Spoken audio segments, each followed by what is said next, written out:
Meus amados, vamos abrir nossas Bíblias no livro de Êxodo, segundo livro da Bíblia, segundo livro do Antigo Testamento, no 6º capítulo.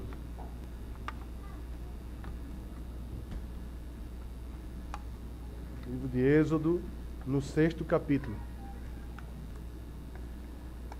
E acompanhem comigo a leitura do 1º versículo ao 8º.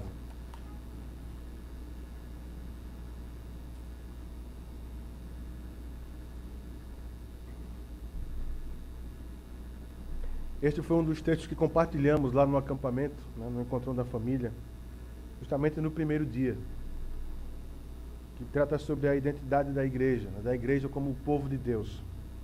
Acompanhe então comigo. Êxodo capítulo 6, do 1º versículo ao 8º. Disse o Senhor a Moisés: Agora verás o que hei de fazer a Faraó, pois por mão poderosa os deixará ir, e por mão poderosa os lançará fora da sua terra. Falou mais Deus a Moisés e lhe disse: Eu sou o Senhor. Apareci a Abraão, a Isaque e a Jacó como Deus Todo-Poderoso, mas pelo meu nome, o Senhor, não lhes fui conhecido.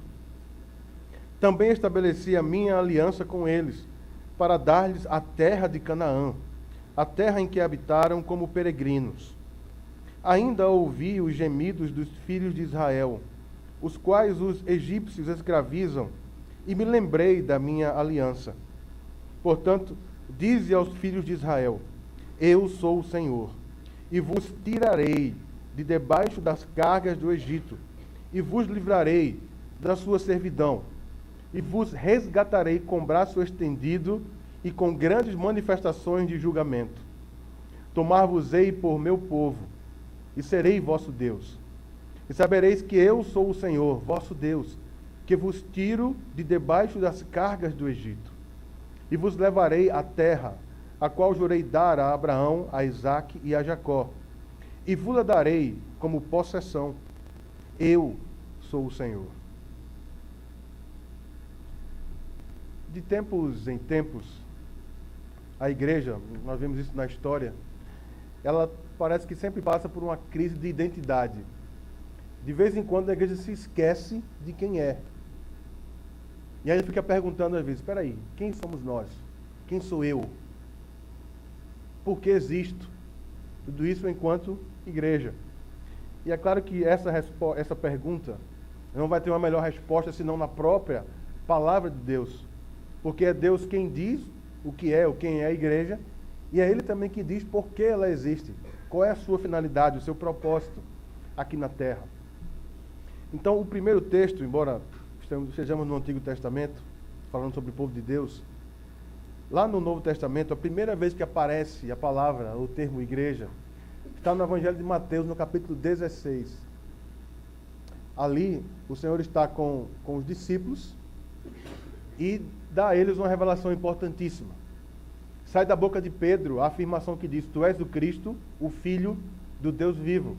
E o Senhor então diz a Pedro: Olha, bem-aventurado és, Simão Barjonas, porque não foi carne e sangue quem te revelaram, mas meu Pai que está nos céus. Também eu te digo que tu és Pedro, e sobre esta pedra, sobre esta afirmação de que eu sou o Filho de Deus, edificarei a minha igreja, e as portas do inferno não prevalecerão contra ela. Talvez você tenha achado estranho citar esse texto de Mateus, mas a igreja, ela não iniciou simplesmente ali no Novo Testamento. O plano redentor de Deus, escolhendo o seu povo, ele nasceu lá desde o Éden, quando nossos pais pecaram, e o Senhor prometeu ali a semente da mulher, o descendente da mulher, que esmagaria a cabeça da serpente. E a partir das Escrituras, o Senhor vai então deixando cada vez mais claro o seu plano. E Ele vai usando símbolos, instituições, inclusive o povo de Israel como instituição, povo instituído por Deus, separado para fazer parte desse plano redentor, o templo, os sacrifícios e tantas coisas mais que conhecemos, que está no Antigo Testamento. A igreja, né, é o povo chamado por Deus para ser semelhante ao Senhor Jesus. Isso fica bem claro e definido na carta aos Romanos, capítulo 8, versículo 29. Porquanto os que de antemão conheceu, também os predestinou para serem conformes à imagem de seu Filho, a fim de que ele seja o primogênito entre muitos irmãos. Esta é a identidade da igreja. Ela vem de Cristo. Cristo é a fonte da identidade da igreja e também da sua finalidade aqui na terra. A primeira aliança, ou na primeira aliança, o povo de Deus chamava-se Israel. Na nova aliança chama-se igreja. Então, igreja também significa o corpo dos fiéis, quer estejam no céu, quer na terra, quer já estejam ou não unidos a Cristo, serão unidos a Cristo como seu Salvador. Quer dizer, os fiéis de todas as épocas, desde Adão até o último eleito. Todos estes farão parte, ou fazem parte, da igreja do Senhor. O Senhor, então, criou a igreja e a valorizou. Deu a ela um propósito elevado e sublime, que é viver para a glória de Deus e ser transformada de glória em glória à imagem do seu Senhor. Então, Romanos 8, 29, e um outro texto, que é a segunda carta aos Coríntios, terceiro capítulo, e o versículo 18. Diz ali que nós vamos sendo transformados de glória em glória, como pelo Senhor, o Espírito. Então, indo aqui para esse texto de Êxodo. Êxodo é o nome do segundo livro de Moisés. Embora aqui para nós no Ocidente seja esse o título do livro, no original não é esse o título. No original, no hebraico, é o segundo livro de Moisés. Há outras divisões semelhantes, como por exemplo eram os livros, o primeiro livro de Samuel, o segundo livro de Samuel. Depois era o primeiro livro de Esdras, depois o segundo livro de Esdras. Mas com o tempo foi mudando. Esdras, e depois passou a ser Neemias. E assim foi se modificando. Êxodo basicamente significa saída. Basicamente isso. E ele relata o cumprimento, pelo menos o começo do cumprimento das promessas que o Senhor havia feito aos patriarcas, a Abraão, a Isaac e a Jacó, que depois recebeu o nome de Israel. E mostra algumas etapas do cumprimento dessas promessas. O crescimento dos filhos de Israel lá no Egito. Eles começaram a se multiplicar muito lá no Egito. Segundo, a libertação do Egito. E depois a adoção como povo de Deus lá no Sinai. Então, 3 temas são predominantes aqui em Êxodo. Se você conseguir ler o livro e tentar observar a unidade e observar os temas colocados, você vai perceber que vai predominarão esses 3 temas. Primeiro, a redenção divina, a moralidade divina e o culto divino. O plano redentor é desenvolvido com mais detalhes, na medida em que termos como filho, como primogênito, são usados em relação aos filhos de Israel. E também outros termos que são familiares para nós. Tabernáculo é habitação de Deus. Todos estes elaborados como nação santa, como reino de sacerdotes e propriedade exclusiva de Deus. É assim que esses temas vão se desenrolando dentro desse livro de Êxodo. E vocês vão ver que eles predominam numa leitura atenta. Então, esse livro também revela a Deus como o Senhor da história, como o soberano da história, como aquele que vai guiando cada parte dela de maneira infalível. Tudo de acordo com seus propósitos soberanos e eternos. Nesse período, o rápido aumento dos israelitas causou grande preocupação ao soberano do Egito, o novo rei do Egito. Esse homem era um homem que não conheceu a José e nem aquilo que José havia feito pelo Egito. Ele então oprimiu o povo de Israel com um grande jugo de escravidão. Depois você pode ler como uma tarefa de casa no primeiro capítulo aqui, dos versículos 8 ao 14. Então, desde o início, o propósito do Senhor era ter um povo exclusivamente seu, para viver para adorá-lo aqui na terra e também por toda a eternidade. Isso vai ficando mais claro no decorrer da revelação de Deus, no decorrer dos livros. Cada um, quando vai sendo dado, revelado por Deus, vai ficando claro o seu propósito em relação ao povo exclusivo e único que ele quis ter desde o início. Nos primeiros capítulos aqui de Êxodo, nós temos a genealogia de Jacó, que recebeu o nome de Israel. a preocupação do rei do Egito, né, com o crescimento dos filhos de Israel, a maneira como ele oprimiu esse povo, mas também a providência de Deus, preservando esse povo e fazendo-o crescer, apesar da perseguição, apesar da escravidão. Nesse mesmo período, cerca de 430 anos, Deus protegeu e abençoou esse povo para cumprir os seus propósitos redentores.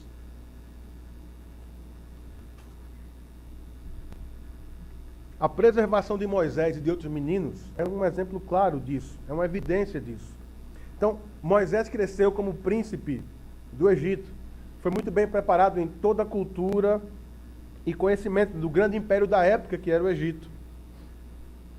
Após matar um egípcio para proteger um hebreu, um dos seus irmãos hebreus, ele fugiu para a terra de Midian. Midian era um dos filhos de Abraão com Quetura. Quetura foi uma mulher que Abraão tomou como esposa após a morte de Sara. E você pode ler isso aí em Gênesis no capítulo 25. Alguns irmãos ficaram meio assim no acampamento. Quetura? Peraí, Sara. Não, foi depois que Sara havia falecido. Foram 6 filhos. Joquizã, Temedã, Midian é um desses filhos também de Abraão com Quetura. Foram 6 que ele teve com ela ao todo. Então ele passou, Moisés passou 40 anos no Egito, 40 anos na terra de Midian, onde se casou com Zípora e trabalhou como pastor de ovelhas, até ser atraído pelo anjo do Senhor, que é Jesus Cristo, que se manifestou a Moisés ali, numa chama de fogo que ardia no meio de uma sarça. Lá, o Senhor Jesus o chamou pelo nome, Moisés, e se revelou a ele. Então, depois disso, Moisés foi e se apresentou junto com Arão ao povo, mostrou os sinais que Deus deu a ele o poder para fazer e foi falar com o faraó. O faraó entendeu a declaração feita por eles, por Moisés e por Arão. E ele responde, Êxodo no capítulo 5, versículo 2. E ele diz: quem é o Senhor para que lhe ouça eu a voz e deixe ir a Israel? É mais ou menos isso. Quem é esse Senhor para que eu obedeça e deixe esse povo ir? Deixe Israel ir. O faraó entendeu o que estava acontecendo ali. Ele entendeu que estava sendo apresentado diante dele um outro Deus. E vocês sabem que na cultura egípcia, naquela época, o faraó era um deus. Era um dos deuses do Egito. Então, nesse ponto aqui, nós vamos perceber uma coisa. Não era apenas uma luta entre Deus e os homens, mas entre Deus e os deuses. Porque o Egito era uma nação altamente idólatra. Eles tinham centenas e centenas de deuses. Não era uma luta de Moisés, mas do Senhor. E aqui, numa última instância, não era contra Faraó, mas contra Satanás. O Faraó, com o coração endurecido, atormentou ainda mais os filhos de Israel depois dessa visita de Moisés e de Arão. Então o povo, sendo oprimido, vem e reclama a Moisés e a Arão. E então Moisés orou. E eis aqui nesse texto a resposta do Senhor a Moisés. Acompanhe comigo aí com a sua Bíblia aberta, por gentileza, a exposição desses versículos.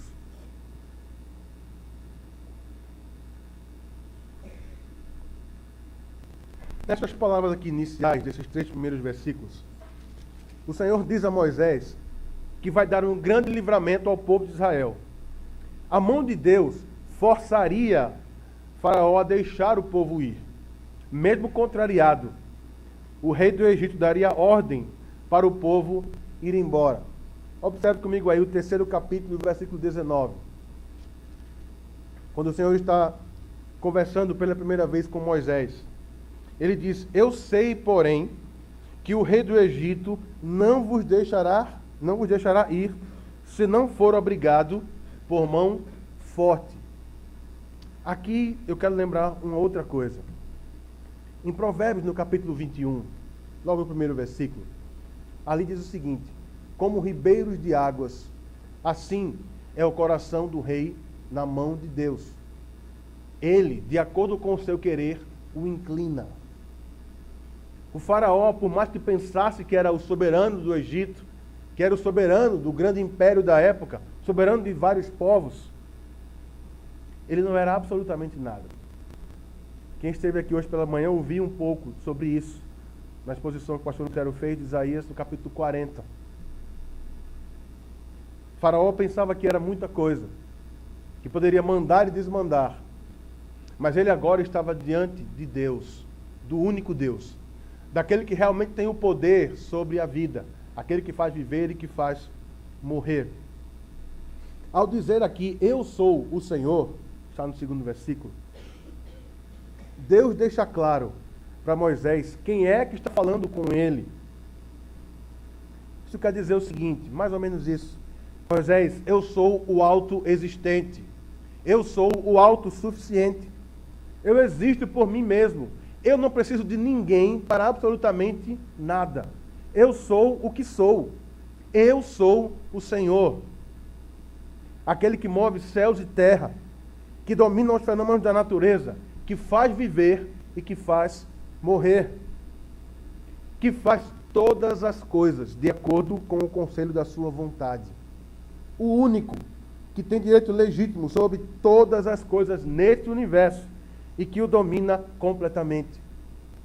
Este é o caráter de Deus. Quando Deus revela o seu nome, Ele está revelando o seu caráter. Ele está dizendo quem Ele é. Eu sou o Senhor. Eu sou o dono de tudo. Eu sou o Criador de tudo. Sou eu quem domina tudo. Sou eu quem move para cá e move para lá. Sou eu quem faz com que fique ou que vá. Eu domino, eu sou o Senhor. Embora os patriarcas tivessem uma noção de Deus como Senhor, a descendência deles e também o povo do Egito e o faraó veriam uma revelação poderosíssima de Deus, terrível, de Deus como o juiz e como o vingador do seu povo. Eles viram isso, sentiram isso na pele com as pragas que foram enviadas. De que maneira? Se você perceber, da primeira praga até a nona, cada uma delas representava um deus egípcio. O Nilo era um tipo de deus. O Nilo era adorado pelos egípcios. Moscas, gafanhotos, cada um até a nona, cada um representava um deus para o Egito. E o Senhor provou que o Senhor dominava cada um desses deuses que eles diziam adorar e que tinham poder para alguma coisa. Mas a 10ª praga, na 10ª praga houve um golpe de misericórdia. O Senhor foi e tocou, dentre as coisas que eram mais caras para os pais, principalmente, e também para o próprio faraó. O Senhor tocou no primogênito deles. O que foi um golpe de misericórdia para forçar faraó a libertar o povo. No futuro, representou o seguinte: nesse momento, foi para que o povo fosse libertado das garras do faraó. Mas quando Cristo viesse, Ele foi o primogênito de Deus, dado por nós, para nos libertar das garras de Satanás, para nos libertar do império das trevas e nos transportar para o reino do Filho do seu amor. Tudo isso para mostrar o tipo de salvação que seria dado ao seu povo escolhido, a sua igreja.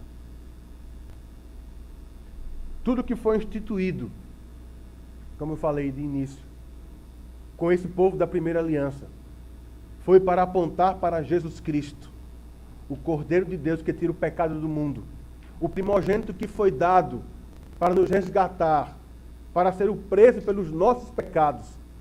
Cordeiro, santo, imaculado, perfeito, que Deus o fez pecado por nós. Nos versículos 4 e 5, aqui temos que ressaltar a importância da aliança que Deus estabeleceu com o seu povo. Isso é algo importantíssimo. Nós somos, como na teologia somos chamados, aliancistas. Nós cremos que Deus fez uma aliança com o seu povo. Nós cremos no pacto que Deus fez com o seu povo.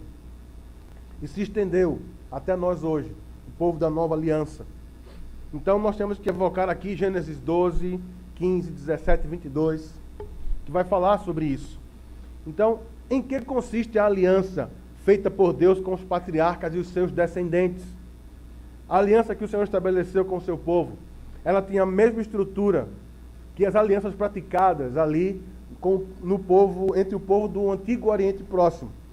Havia uma estrutura, era um documento formal, era um documento que era feito e que era selado numa cerimônia pública, diante do suzerano, que era o soberano, e do povo vassalo, que estava ali recebendo aquela aliança, e diante dos outros povos vassalos, que presenciavam também aquela aliança sendo feita. Então, basicamente, havia 5 partes. Primeiro havia o preâmbulo, depois o prólogo histórico, terceiro, as estipulações, em quarto, as sanções, e em quinto, as tábuas do tratado, que ficavam guardadas em templos sagrados. Elas serviam para ajudar o povo a não esquecer aquela aliança. Então, o preâmbulo histórico, o preâmbulo, ele identificava o autor da aliança, aquele que estava fazendo a aliança. Por exemplo, assim diz fulano de tal, o grande rei. Essa aliança que o Senhor fez, ela vai receber estrutura formal com esse povo, lá no Sinai, no capítulo 20. Quando o Senhor diz para o povo, olha, eu sou o Senhor teu Deus, que te tirou da terra do Egito, da casa da servidão. O Senhor então vai dizendo, preâmbulo, eu sou o Senhor teu Deus. Depois, a segunda parte é o prólogo histórico. O que é o prólogo histórico? Ele justifica o que se seguia. Lembrava o salvamento realizado pelo suzerano, pelo soberano.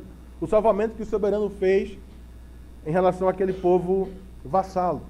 Então, ao contar a história de salvamento, o suzerano mostrava que o rei menor, o povo menor, não estava em condições de negociar. Ele não poderia negociar com o soberano, porque ele era o beneficiário. Ele era muito pequeno, não tinha como barganhar ou como negociar com esse soberano. E aí no prólogo, lá em Êxodo 20, o Senhor disse, que te tirou da terra do Egito, da casa da servidão. Então, em terceiro lugar, vinham as estipulações, que eram o quê? Que eram os mandamentos dados pelo soberano, pelo suzerano. Lá em Êxodo 20 começa, não terás outros deuses diante de mim, não farás para ti imagem de escultura, não tomarás o nome do Senhor teu Deus em vão, lembrarás do sábado para o santificar, honra teu pai e tua mãe, até chegar no 10º mandamento. Depois, em quarto, vinham as sanções, que eram sentenças que determinavam as bênçãos, caso houvesse obediência à aliança, e também determinavam as maldições, caso houvesse desobediência à aliança. Então, aconteceria isso se o rei vassalo quebrasse a aliança. Ele receberia as maldições da aliança. Mas se fosse obediente, receberia as bênçãos da aliança. E quinto, vinham então as tábuas da aliança. Elas ficavam guardadas em templos sagrados de ambas as partes, tanto do suzerano quanto do povo vassalo. Essas tábuas ficavam ali nos templos de cada uma das suas divindades, que eram evocadas para testemunho naquela cerimônia. Havia também a leitura pública periódica dessas tábuas. Para quê? Para que cada nova geração entendesse bem as suas obrigações na aliança. Nesse contexto aqui, quando, quase 40 anos depois de caminhar pelo deserto, o povo está com Moisés, uma nova geração cresceu, que não conheceu o Egito. E o que foi que Moisés fez? Ele leu novamente a lei para aquela geração. É por isso que o nome do livro é Deuteronômio, que significa basicamente repetição da lei, ou repetição das leis, que inclui, indubitavelmente, ler a aliança para o povo. Conhecer o Senhor da aliança. Conhecer o soberano que resgatou e que libertou esse povo como mão forte e poderosa da escravidão. Quando as estipulações eram dadas, havia então um apelo às testemunhas. Os reinos do Antigo Oriente Próximo, eles chamavam ou clamavam pelos deuses do céu e das montanhas, dos rios sagrados, para testemunhar o juramento e testificar contra qualquer dos lados, caso quebrasse a aliança. Então, os deuses das partes pactuantes eram normalmente convocados como testemunhas.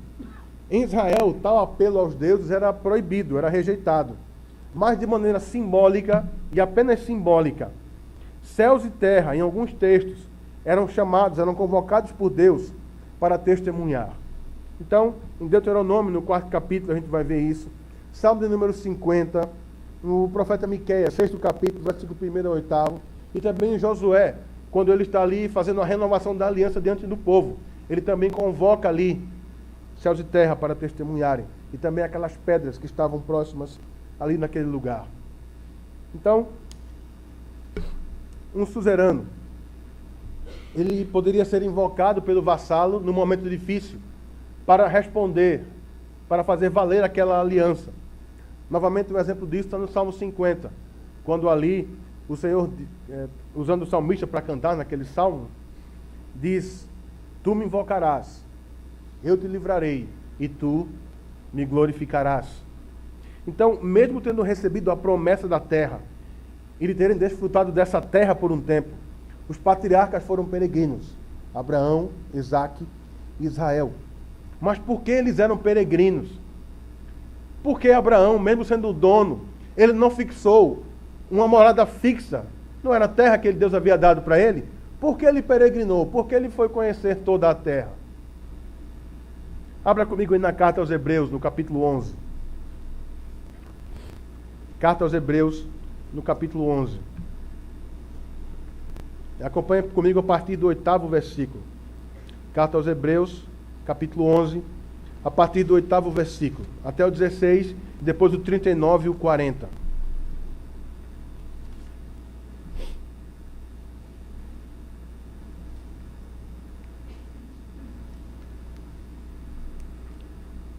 Assim diz o texto: pela fé, Abraão, quando chamado, obedeceu, a fim de ir para um lugar que devia receber por herança, e partiu sem saber aonde ia. Pela fé, peregrinou na terra da promessa, como em terra alheia, habitando em tendas com Isaque e Jacó, herdeiros com ele da mesma promessa. Porque aguardava, eis aqui o motivo de peregrinar naquela terra, porque aguardava a cidade que tem fundamentos, da qual Deus é o arquiteto e edificador. Pela fé, também a própria Sara recebeu o poder para ser mãe, não obstante o avançado de sua idade, pois teve por fiel aquele que lhe havia feito a promessa. Por isso, também de aliás, já amortecido, saiu uma posteridade tão numerosa como as estrelas do céu e inumerável como a areia que está na praia do mar. Todos estes morreram na fé, ou seja, esperando a promessa se cumprir, sem ter obtido as promessas, vendo-as, porém, de longe, ou seja, pela fé, crendo, e saudando-as, e confessando que eram estrangeiros e peregrinos sobre a terra. Porque os que falam desse modo manifestam estar procurando uma pátria. E se na verdade se lembrassem daquela de onde saíram, teriam oportunidade de voltar. Mas agora aspiram a uma pátria superior, isto é, celestial.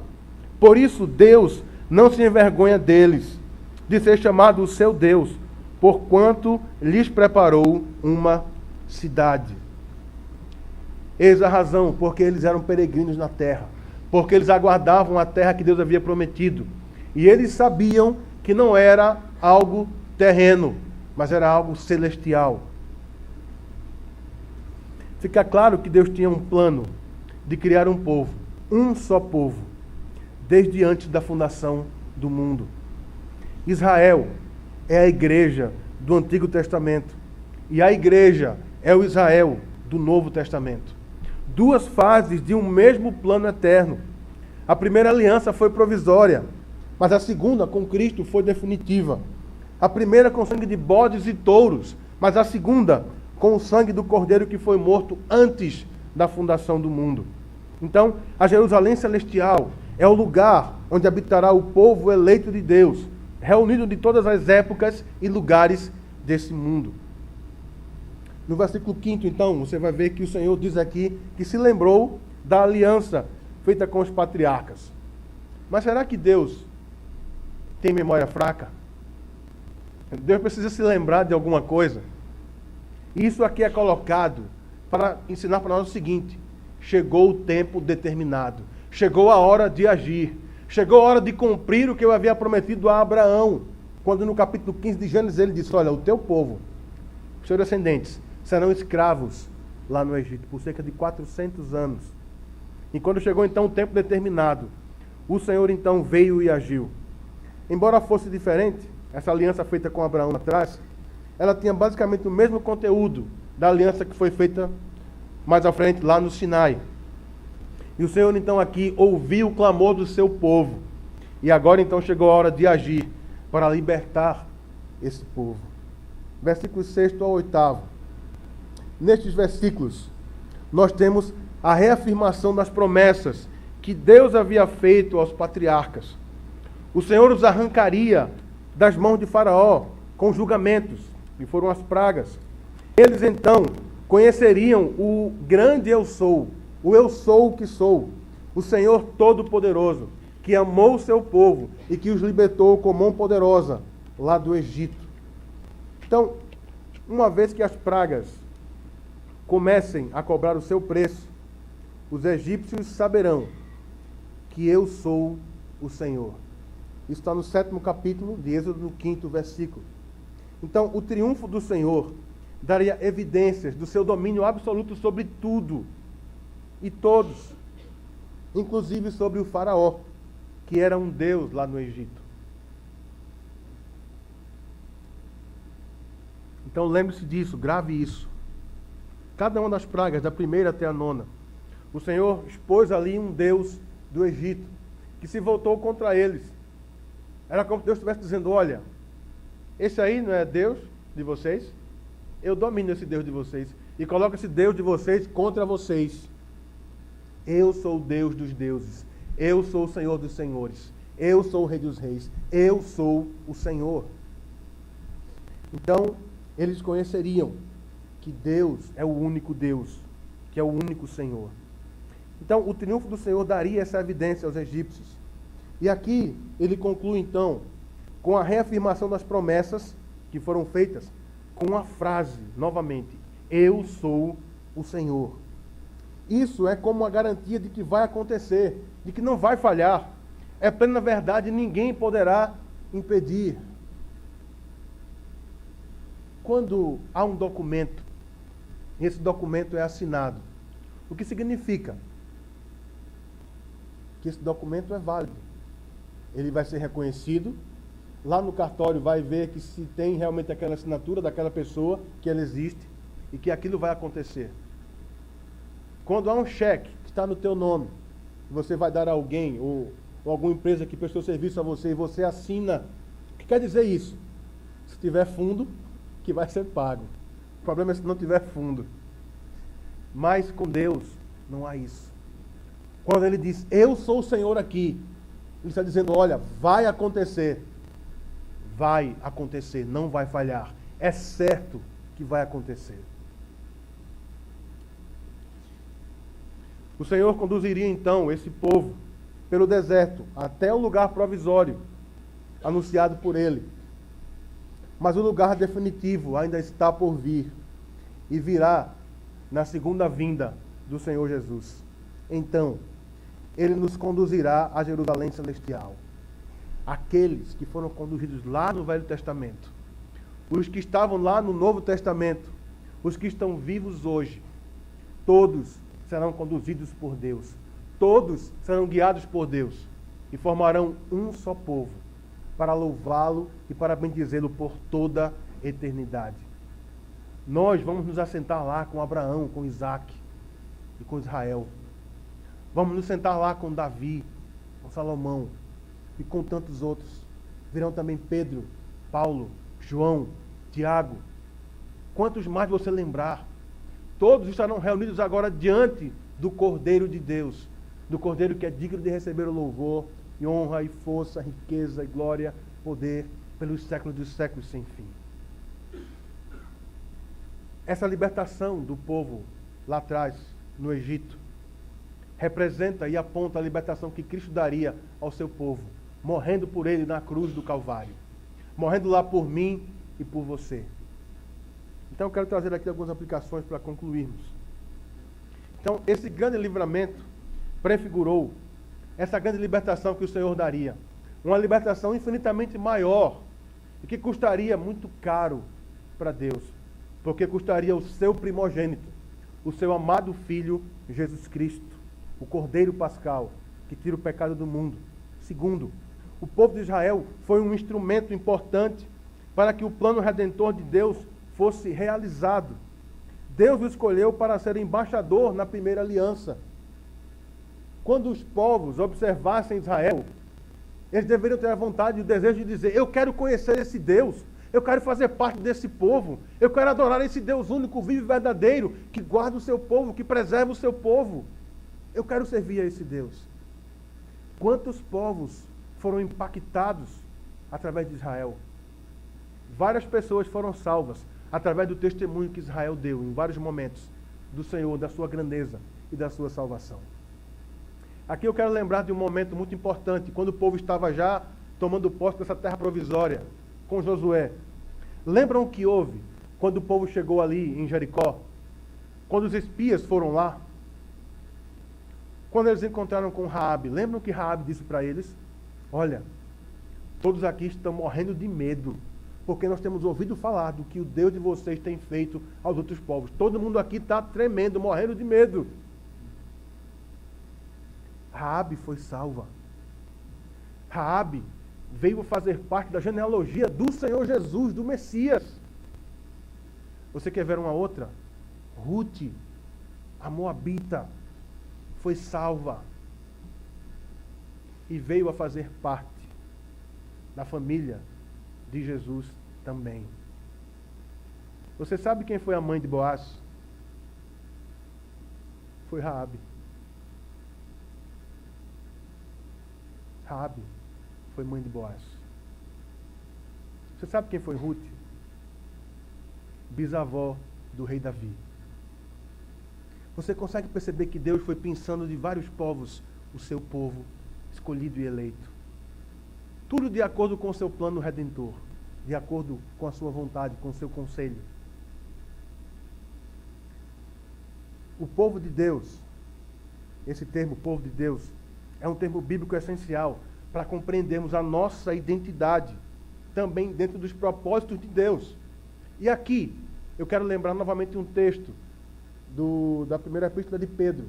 Foi o texto usado pelo pastor Cláudio lá no acampamento, durante as noites. Eu creio que os que estavam lá devem ter decorado já esse versículo. Primeira epístola de Pedro, segundo capítulo, versículo 9. Vocês podem me ajudar? Vós, porém, sois raça eleita, nação santa, sacerdote real, nação santa. Qual a finalidade? A fim de proclamardes as virtudes daquele que vos chamou das trevas para a sua maravilhosa luz. E aí Pedro no versículo 10 enfatiza: vós que antes não erais povo, mas agora sois povo de Deus, que não tinhas alcançado misericórdia, mas agora alcançaste misericórdia. O propósito da igreja como povo de Deus é o mesmo de Israel lá no Antigo Testamento. Proclamar as virtudes de Deus, proclamar a salvação de Deus, dizer quem é Deus, anunciar, testemunhar os seus atributos, o seu poder, a sua grandeza. É o que devemos fazer enquanto povo de Deus. Na aliança abraâmica, Deus criou um povo que desfruta um relacionamento especial com Ele. E nós também temos esse relacionamento especial com Ele, através de Jesus Cristo, nosso Senhor. O povo de Deus é um povo convocado por Deus, chamado por Deus. Ele mesmo escolheu para si, cada um pessoalmente. Preste atenção nisso, embora seja um povo numeroso, que não dê para contar, se a gente considerar a partir de Adão, o Senhor conhece cada um de nós pessoalmente. Ele nos chamou pessoalmente. O Senhor sabe muito bem o teu nome. Ele sabe quem é você. Ele conhece tua história.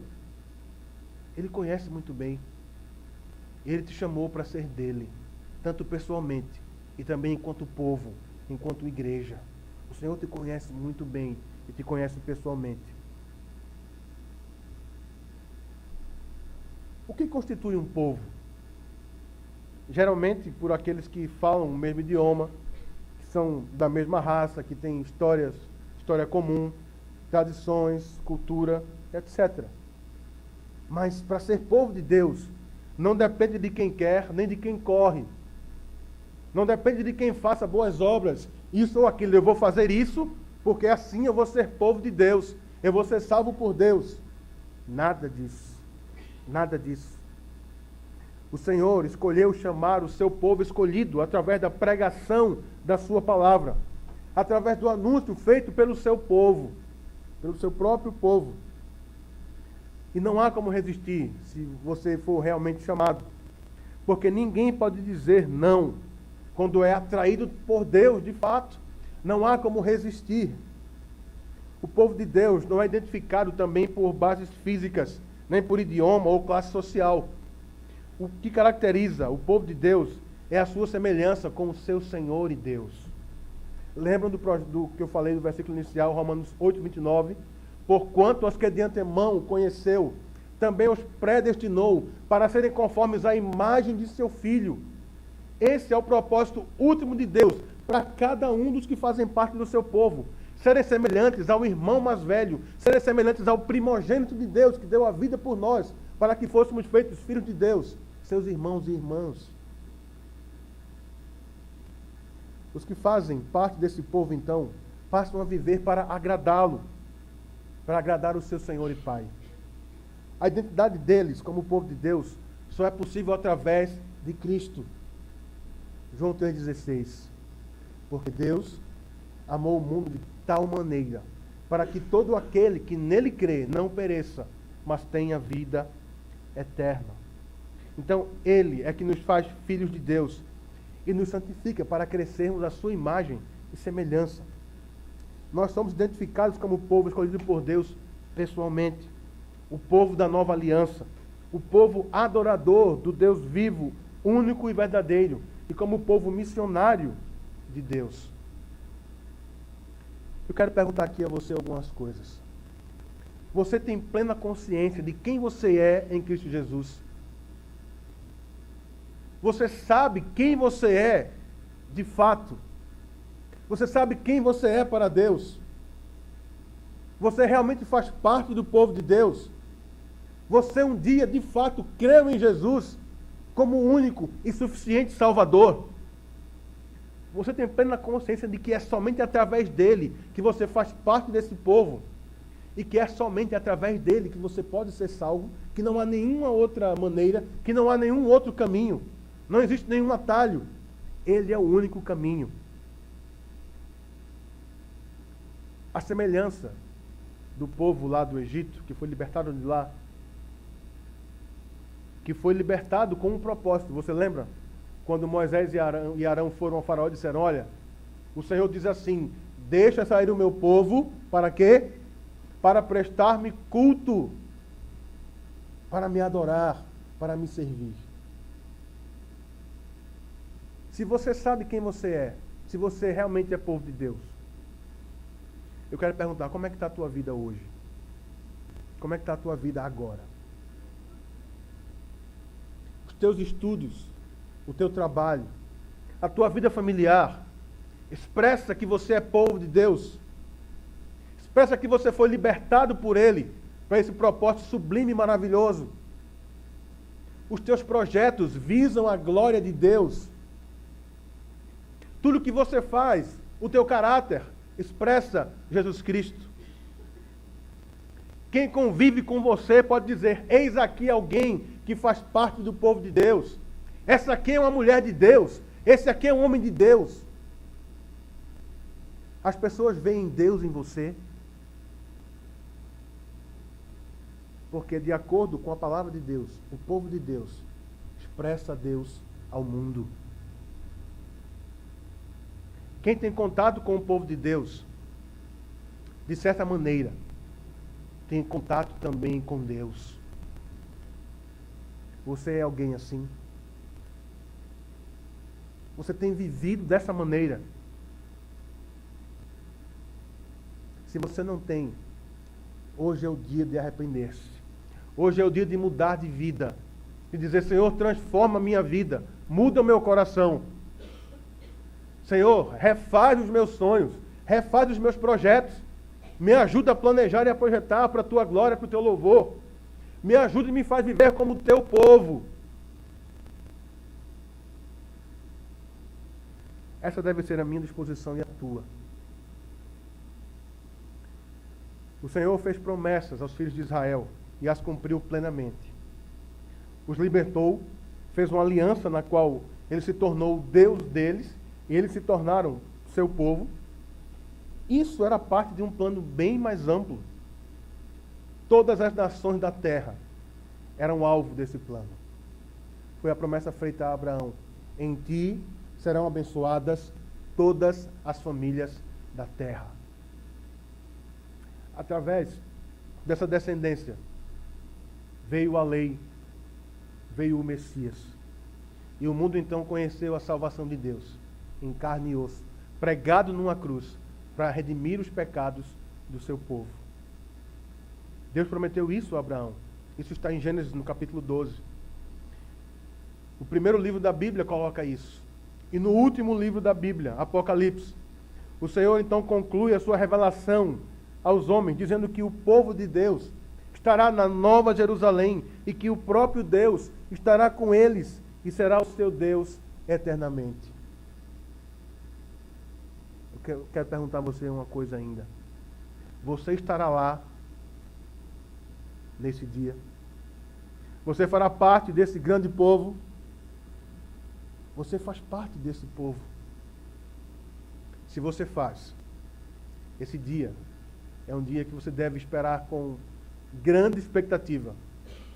Mas se você não tem convicção disso, agora é o dia de clamar a Deus por misericórdia e graça. Clamar a Deus por misericórdia e graça. Pois a sua palavra também diz: todo aquele que invocar o nome do Senhor será salvo. Se você não tem convicção da sua salvação, clame hoje, clame agora. Para que naquele dia você faça parte desse grande povo e vai adorar a Deus por toda a eternidade. Fechar nossos olhos por uns instantes. Vamos nos colocar diante do Senhor. Já fizemos isso hoje no culto, mas eu quero pedir novamente. Peça que o Espírito Santo sonde o teu coração. Peça a Ele que testifique com o teu espírito que você realmente é filho de Deus. Se você perceber que não é, clame por misericórdia. Invoque o nome do Senhor Jesus Cristo. Porque sem Ele você está perdido, você está perdida. Não há salvação para você se não for em Jesus Cristo. E para você que já é salvo, que já tem essa convicção, como está a tua vida? Você tem realmente vivido como povo de Deus? Você tem cumprido o propósito que Deus te deu de proclamar suas virtudes aqui na terra, de ser embaixador, de ser embaixatriz do Senhor Jesus Cristo, de fazer parte do ministério da reconciliação, como instrumento de Deus, exortando o mundo por nosso intermédio. Se você não está fazendo isso, peça perdão ao Senhor agora. Se arrependa disso. Peça ao Senhor que restaure tua vida.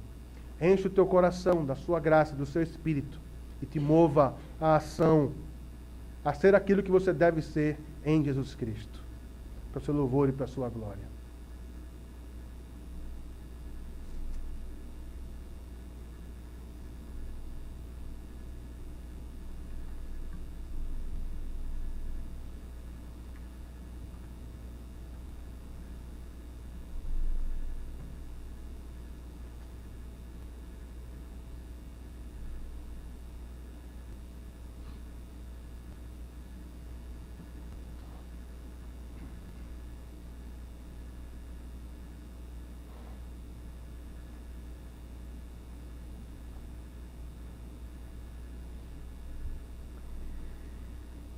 Pai bendito, nós nos colocamos diante do Senhor após ouvir a Tua palavra, Senhor, com o nosso coração quebrantado, com o nosso coração contrito.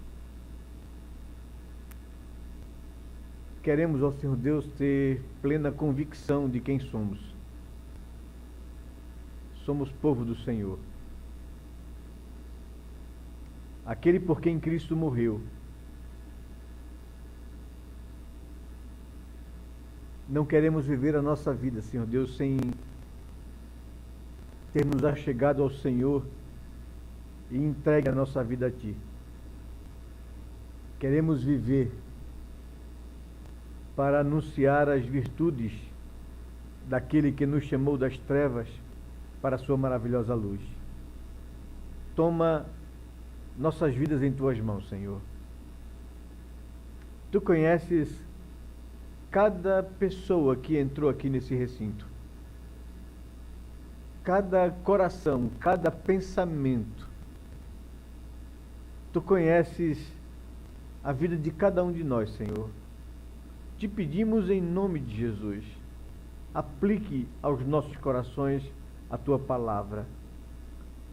Que o Teu Espírito possa nos atrair à cruz de Cristo Jesus, Senhor. Queremos receber do Senhor nessa noite redenção,